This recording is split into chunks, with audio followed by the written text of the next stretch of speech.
أعوذ بالله السميع العليم من الشيطان الرجيم. بسم الله الرحمن الرحيم. الحمد لله الذي أفاد على أوليائه بحور الأنوار وجعلهم معادن المعارف والأسرار، والصلاة والسلام على خيرة الأخيار وآله وصحبه الأبرار. اللهم علمنا ما ينفعنا وانفعنا بما علمتنا إنك أنت العليم الحكيم. وبعد السلام عليكم ورحمة الله وبركاته. mbokk yi ñoo ngi leen di nuyu beneen yoon, ñoo ngi leen di ziar seen mbokk Rama Jaw Guèye ñëwaat ak yéen incha allah ci sun yóbbal koor. ñu ngi woon ci fardiyatu sawmu Ramadan, farata gi nga xam ni moom la nekk moom la woor weer wi nekk farata, weeru koor wi. indiloon nañ la aayaat yi ci ñëw, waaye sallallahu alayhi wa sallam itam andi na ci ay ahadis. qaala rasulullahi sallallahu alayhi wa sallam inna allaha tabaraka wa taala farada siyam ramadan alaykum wa sanantu lakum xiyaamuhu faman saamahu wa qaamahu imanan wa ihtisaba xaraja min dunubihi ka yawmi waladatu ummuhu. rawahu ahmad wa nasaa'i. sallallahu alayhi wa sallam nee na yàlla faatal na ci yéen woor weeru koor. inna allaha tabaraka wa taala, yàlla mu kawe mi te barkeel nee na farada siyaam ramadan alaykum, faatal nañ ci yéen woor weeru koor. waaye itam wasanantu lakum xiyaamuhu, su naan naa ngeen di taxawe guddi gi di ko naafile. kon farata la ñu woor weeru koor ngir yàlla ko digle. sunna la ñu naafile ci ngir sallallahu alayhi wa sallam moo ko digle. sallallahu alayhi wa sallam nee na wasanantu lakum xiyaamuhu. kon boo taxawee bëccëg bi ci woor ko, guddi gi loo ci mën a taxawee ci ay nawaafil def ko. waaw te nawaafil yi ñu ciy yaxee ci bis bi ne loo ca man def ca, ndax aw yiw du doy ëllëg yowmal qiyaama, te kenn du naafile jële ci bakkaar mukk. kon nag loo dégg ñu ne yiw la, lu baax la, defal te yaakaar. kon sallallahu alayhi wa sallam nee na yàlla faatal na ci yéen woor weeru koor bëccëg ba, guddi gi sunnaal naa ci yéen ngeen naafile ko.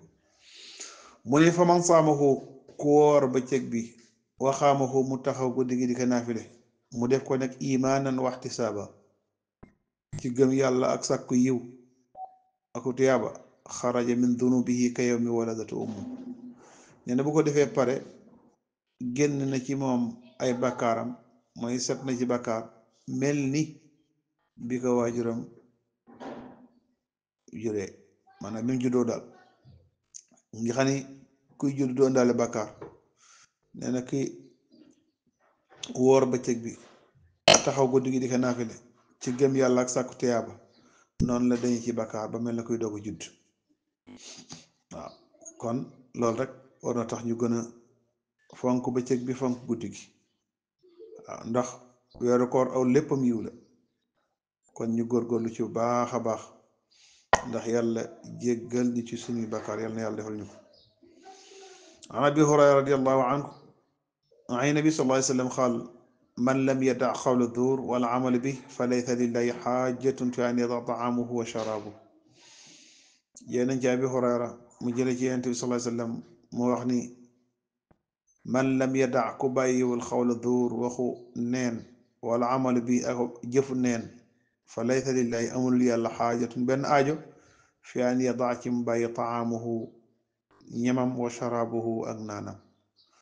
kon da ngay xam ni kon koor boo ko defee mboolem luy jëfu neen wala waxu neen danga koy jéem a bàyyi. ku woor ba pare bàyyiwoo jëfu neen wala waxu neen, amalul yàlla benn aajo pour nga bàyyi sa lekk ak sa naan. kon foo jaar moytu mboolem luy nga xam ni waxu neen la, wax bu nga xam ni duñ la ci jox benn tuyaab, ak jëfu neen, jëf ji nga xam ne duñ la ci jox benn tuyaab.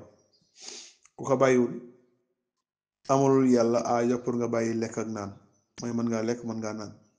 kon koor dafa ànd rek ni nga téye sa biir lekkoo naanu, nan nga war a téye sa làmmiñ, nan nga war a téye sa nopp ba doo ci déglu ci watu déglu. moo tax déglu ci jotaay alxuraan yeeg fii jàng alxuraan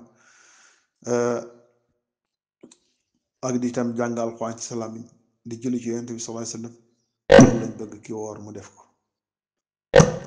kon dal ki woor ni biir bi woore la cëram yépp war a woore moo tax man lam yada qawla zuur wala amala bi fa laysa lillahi xaajatun fi an yada taamahu wa sharaabu ñu yemani foofu ba suba ak jàmm hada billahi tawfiq wasalaamu aleykum wa rahmatullahi wa barakatuhu